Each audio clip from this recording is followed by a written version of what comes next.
Kitalo owa traffic bamukubye agamutiddewo ng'abamukubye si balala wabula aba UPDF. Ate omukulu Fred Kajubi Lumbuye kyaddaaki akomyewo era ne security alert endala ezeewunyisizza bannayuganda. Bibino tubireese gwe yonna gy'osinziira okubanga weekumidde ku mukutu tugamba nti subscribinga onyige n'akade osobole okubanga updates zonna ezigenda maaso mu ggwanga erya Uganda mwattu zifuna bulungi nnyo.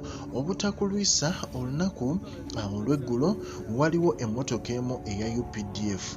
Emmotoka eno kyaddaaki yabaddemu abajaasi abakubye b'ofiisa abakola ku nguudo oba bayite ba traffic officers.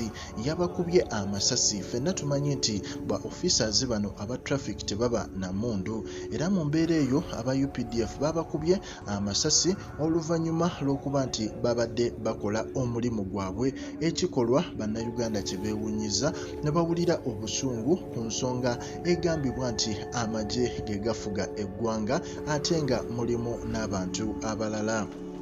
Omukulu amanyiddwa nga Chemical Ali oba muyite Fred Kajubi Lumbuye kyaddaaki avuddeyo ne bwino omukambwe eyeewuunyisizza bannayuganda. Bwe yavuddeyo omukulu ono n'agamba nti waliwo ekitali kituufu naddala mu bigenda maaso mu ggwanga.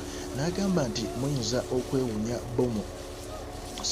muyinza okwewuunya amasomero agasiiba gakwata omuliro, naye alabudde amasomero agali mu bifo bino, ebifo nga Wakiso, ebifo nga ansome bulungi comment eno. Avuddeyo n'agamba nti breaking news, parents and school owners in Mukono, owulira Wakiso, Greater Masaka, the state is planning to burn down schools. N'avaayo n'agamba nti ajja kuba abawa details.